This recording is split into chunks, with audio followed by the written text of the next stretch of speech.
네, 여기는 서울 강동구 스테이지 28입니다. 보시다시피 오늘 시승차는 전부 다 가솔린 터보 GDI 엔진이 들어간 베리뉴 티볼리라고 합니다. 오늘 시승차는 4륜구동이 아니라 전륜구동, 즉 2WD 모델만 시승이 가능하다고 합니다. 네, 전체적인 외관과 내관은 저희 지린넷 코리아가 예전에 출시 현장에서 소개를 해드렸기 때문에 관련 영상은 저희가 위쪽에 별도로 링크를 올려드리도록 하겠습니다. 네, 아침에 천둥번개와 함께 비가 와서 차들이 약간 좀 많이 물기에 젖어있는 모습을 볼 수가 있는데요. 빗물에 젖은 차량을 닦으려고 고군분투하는 모습을 볼 수가 있습니다. 이분들도 참 고생을 많이 하시는 거죠. 자, 이렇게 걸어가면서 어떤 색깔이 있는지 여러분께서 확인하시는 것도 방법이라고 생각이 듭니다. 제가 탈 차는 바로 7호차, 바로 이 차입니다. 오렌지 컬러가 아주 인상적인 차고요. 자, 전체적으로 제가 타는 티볼리와 지금 나오는 이 베리뉴 티볼리가 어떤 큰 차이점이 있고 주행 성능 면에서 어떤 차이점이 있는지 살펴보는 것도 재미있는 것 같습니다. 2차로까지 변경하겠습니다. 그리고 저 티볼리의 주간 주행등이 방향 시스템과 겸업을 할 수 있는 그런 역할로 되어 있군요. 예전 티볼리 같은 경우 방향 시스템이 따로 있고 주간 주행등이 따로 있었는데 주간 주행등과 방향 시스템을 통합을 시켜놨군요. 저거는 잘 선택한 것 같고, 예전에 있었던 렉스턴이나 아니면은 다른 차들을 많이 카피를 한 것 같고요.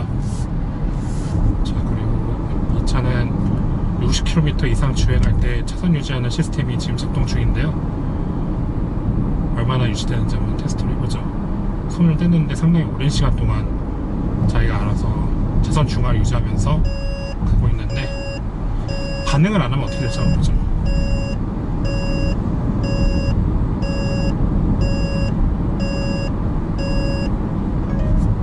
이거는 바로 해제를 시켜주는군요. 코란도 같은 경우는 인텔리전트 크루즈 컨트롤 시스템이라고 있어요.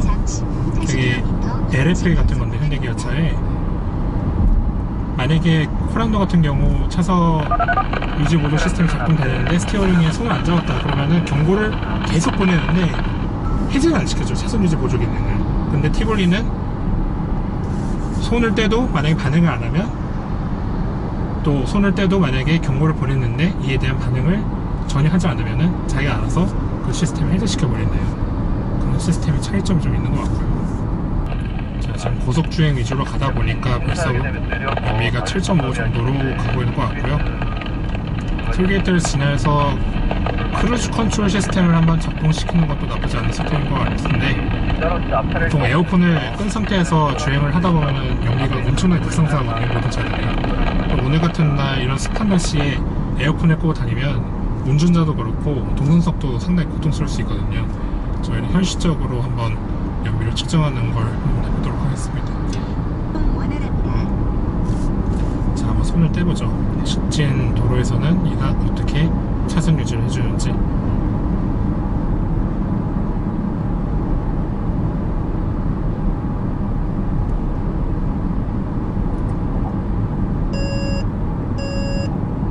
대략적으로 재보니까 15초에서 20초 정도? 자, 그리고 다시 한번 살펴봐야 되는 건 저 약간의 커브가 있잖아요.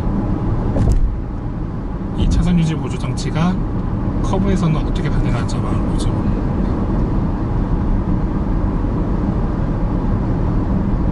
커브에서도 차선 중앙을 잘 유지하는 모습을 볼 수가 있네요. 네, 한쪽 차선을 이탈하려고 움직이는 게 아니라 차선 중앙을 잘 유지하면서 가고 있습니다.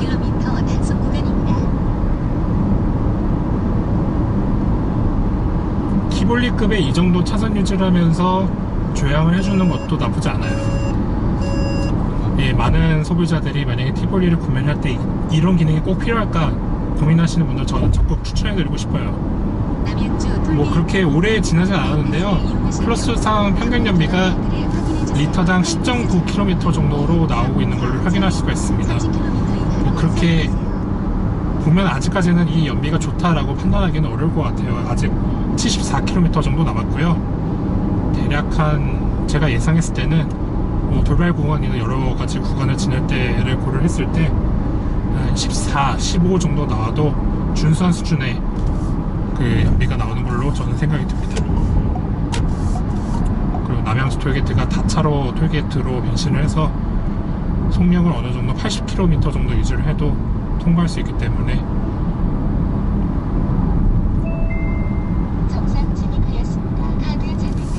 많이 편해졌네요. 여기가 한때 공사를 좀 많이 했었는데 공사를 하고 나니까 좀 더 쉽게 하이패스에 진입할 수 있어서 추돌 사고 등 여러 가지 위험 요소는 많이 없는 것 같고요. 제가 타고 있는 티볼리의 가장 큰 단점 중에 하나가 센터 PCI의 이 디스플레이가 너무 작고 또 낮게 되어 있어요. 낮게 있다 보니까 필요할 때 내비게이션을 볼 때 경로가 어떻게 되는지 실시간으로 파악하기가 너무 어려웠어요. 키가 크신 분들이 만약에 시트 포지션을 높게 설정해서 운전을 할 때 내비게이션 보기가 너무 힘들어서 저는 위에다가 그 핸드폰 받침대를 놓고 티맵을 쓰는 편인데, 그래도 이번 나온 티볼리는 9인치 센터 피처 디스플레이에 이 정도 화질의 그 내비게이션을 보여주고 있고, 때로는 또 이렇게 클러스터를 또 설정을 바꾸다 보면은, 잠깐만요. 자, 그리고 클러스터에도 이렇게 내비게이션이 보이죠. 그리고 또 설정을 내리면 클러스터에도 이 내비게이션을 볼 수 있기 때문에 상당히 많이 편해진 거죠. 뭐 코란도에, 이전에 코란도에도 적용이 됐었지만 그래도 티볼리에도 이렇게 적용됐다는 것에 대해서 저는 정말 높은 점수를 주고 싶고요. 그리고 애플 카플레이를 센터 패시아 디스플레이와 연동을 시켜놓고 또 그런 상태에서 10.25인치 풀 디지털 클러스터에 미러링 기능을 넣으면 카플레이 화면을 볼 수 있고, 카플레이 속에서 실행되는 티맵 화면을 또 여기서 볼 수 있어요. 그것도 하나의 정말 엄청난 쌍용차의 결단이라고 생각이 들죠. 근데 아직까지는 이런 기능이 소비자들한테 환영을 받을지는 한번 두고 봐야 될 것 같아요. 티볼리 타시는 분들이 저를 포함해서 많이 느끼는 불편사항 중에 하나가 뒤에 서스펜션이 멀티링크가 아니고 토션빔이고 그리고 차가 좀 높기 때문에 가속을 할 때 이 공기 역학적인 그런 디자인이 아니다 보니까 풍절음이 어느 정도 느껴진다라고 생각하시는 분들이 많은 것 같아요. 그런데 이 차를 구매를 할 때 가장 우선적으로 생각을 해야 되는 건, 이 차는 가속을 위한 차는 아니고 실용성을 위한 차다. 그리고 디자인과 여러 가지 감성적인 부분을 넣었기 때문에 그런 부분을 위한 차이지, 이 가속을 중점적으로 생각하는 그런 차는 아니거든요. 그걸 한번 고려를 해봐야 될 것 같고요. 자, 지금 내리막길로 이렇게 가속 페달 발을 떼고 크리핑 하면서 가고 있는데 리터당 12.4km까지 올라가고 있네요. 물론 전적으로 클러스터의 연비를 믿으면 안 돼요. 뭐 주유를 하고 나서 이게 연비가 어느 정도 되는지 테스트 해보는 것도 좋지만, 요즘에 나오는 클러스터들은 상당히 그래도 예전보다는 많이 정확도가 개선이 된 편이에요. 차가 이렇게 주행을 하다가 또 감속하다가 주행하다가 감속하다 서행운전을 좀 하고 있는 것 같고, 교통 흐름이 그렇게 원활하지 않은 편인데, 그렇게 감안을 하더라도 지금 남아있는 거리가 61km인데 클러스터 상항 연비는 고속 연비 기준으로 13.9, 곧 14를 넘길 것 같네요. 지금 전반적으로 제가 주행을 해보니까 클러스터 느낌은 정말 시인성은 좋고요. 그리고 가속 페달을 밟았을 때 제가 지금 타고 있는 디젤과 거의 비슷한 질감이에요. 이 디젤을 타고 있는 듯한 느낌인데, 그래도 디젤은 아닌 가솔린 터보다 보니까 정수성은 정말 괜찮은 것 같아요. 디젤에 대한 가속감을 기대하면서 가솔린의 정수성을 필요로 하는 그런 소비자들한테는 이 엔진은 좋을 것 같은데, 아직까지 우리나라에서는 GDI 엔진에 대한 뭔가 불신이 있어요. 그 GDI 엔진에 대한 그런 불신을 쌍용 자동차가 어떻게 풀어내는가가 관건이 좀 되어 있는 것 같고요. 그리고 이 엔진이 만약에 코란도나 아니면 다른 차들에 적용할 경우, 코란도는 또 무게가 나가기 때문에 출력 부분에 상당히 좀 부족한 감이 없지 않아 있을 수 있어요. 그걸 감안을 한다면 쌍용차는 1.5 가솔린 터보뿐만 아니라 그 좀 출력을 조금 더 높이거나 아니면은 좀 배기량을 조금 더 높이는 가솔린 엔진을 도입을 시킨다면은 성공적으로 끝날 수 있겠죠. 지금 한 80km 정도로 평균적으로 왔다 갔다 하고 있고, 또 RPM 게이지를 보니까 대략적으로 한 2000rpm 이내로 오르락내리락 하면서 잘 주행을 하고 있고요. 약간 오르막이다 보니까 연비가 한 14로 약간 떨어졌지만 곧 있으면 제가 알기로 내리막이 나올 겁니다. 그 내리막에서 연비를 한번 끌어보도록 할게요. 드라이브 모드가 원래 여기에 있던 걸로 알고 있었어요. 제가 기존 그 티볼리 같은 경우는 여기에 뭐 E, P 뭐 여러가지 뭐 그런 버튼이 있었는데, 이 드라이브 모드가 셋업핏이 아래쪽으로 갔거든요. 근데 아직까지는 이런 부분들이 쌍용차가 직관적으로 생각하지 않은 것 같아서 좀 아쉬워요. 드라이브 모드를 설정할 때는 이 다이얼로 돌리거나 아니면 이 센터페시얼 디자인을 좀 더 각지게 해서 사람들이 변속기에 손을 놨을 때 드라이브 모드를 선택할 수 있도록 해야 되는데, 그게 안 되는 게 좀 아쉽고, 그리고 지금 이 차에는 패들 시프트가 없잖아요. 단수를 조절할 때가 좀 어려워요. 계단식이 아니라 그 부츠 타입의 그런 변속기를 넣긴 했어도 수동 모드를 할 때 단수를 조절할 때 변속기를 이렇게 누르고 또 운전을 해야 되거든요. 또 이게 앞으로 왔다 갔다 또 이렇게 해야 되는데, 지금 6단이죠. 근데 좀 직관적이지 못해요. 되는데 프란웰 패들 시프트가 있을 거예요. 근데 티볼리는 또 아래 등급이다 보니까 안 넣을 수도 있다라고 생각하고 있는데, 후나에는 그래도 있거든요, 패들 시프트가. 정석 주행을 하는 저 같은 사람들이 탈 때는 이 차는 괜찮지만, 제가 봤을 때는 이 차로 좀 가속 성능을 즐겨하는 분들은 패들 시프트 없다는 거에 대해서는 좀 많이 아쉬움을 좀 가질 수 있다고 저는 생각이 들어요. 그리고 전체적인 시승 코스가 그냥 대다수가 이 고속도로예요. 대다수가 이 고속도로인데 이제 한 18km 정도면 바깥으로 빠진다라고 나와있죠.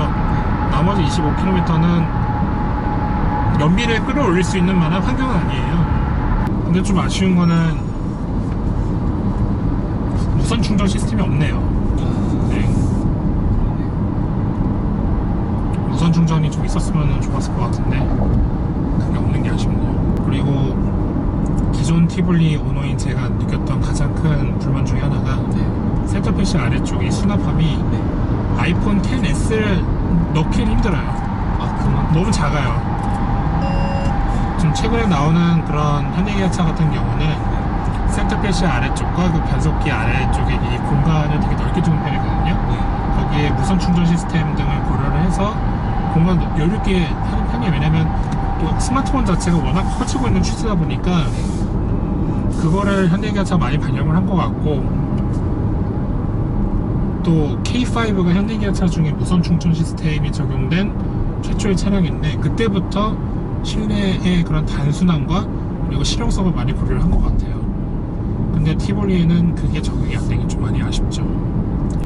그래서 어느 정도 크루즈 컨트롤을 작동시키면서 내리막으로 오다 보니까 이제는 한 14.8 정도로 올라가네요. 한 2km 뒤면은 고속도로를 빠져나가니까 연비가 좀 줄어들 것 같아요. 2km 남춘천 IC를 벗어납니다. 벗어나는데 딱 연비를 확인해 보니까 14.9 정도 나오네요. 그냥 일반적인 수준에서 제가 제 티볼리 몰듯이 주행을 했을 때 느낌으로 가봤는데, 고속연비 기준으로는 14.9 정도 나오네요. 뭐 에어컨이 너무 싫다, 아니면은 난 좀 천천히 더 가야겠다, 크루즈 컨트롤 주행으로도 자신 있다 라고 생각하시는 분들은 저보다 더 높게 나올 수도 있고요. 한번 나중에 영상을 한번 다시 확인해야 될 것 같아요.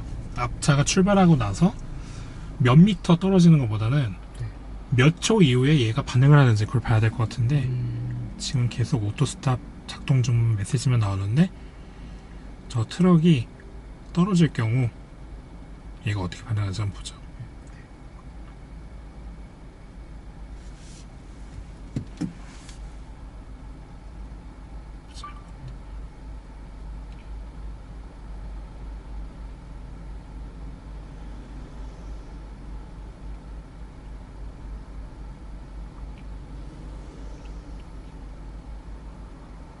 그리고 정차할 때는 아무런 엔진의 진동은 느낄 수 없어서 정말 괜찮네요. 네. 예전 티볼리는 이게 없었어요. 아, 그냥 계속 네, ISG가 없었어요. 음. 네. 자, 이제 떨어집니다. 바로 금방 되는 수준이군요. 3초? 대략 그 정도 되는 것 같죠? 네.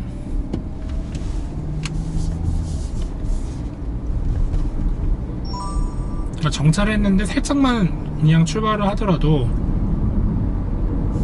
그래도 알려주는 그런 기능인 것 같아요.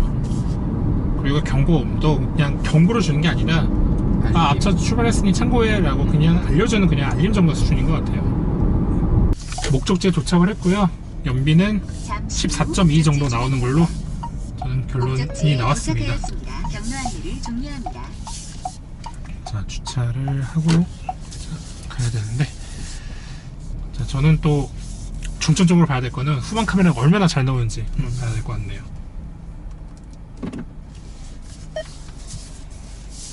후방 카메라는 그 화질은 많이 좋아졌는데 좀 보시려고.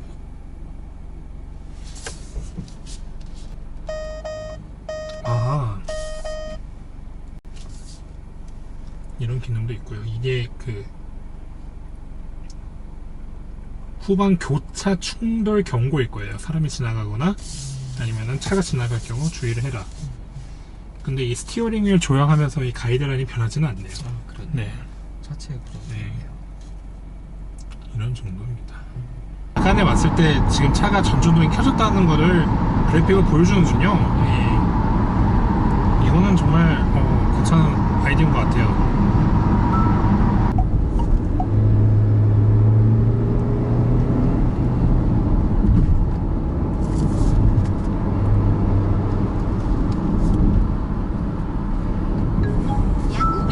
신호에 걸린 후미 차량들은 시도 지키시고요. 내비 보고 귀가하시면 됩니다. 돌아오시면 됩니다.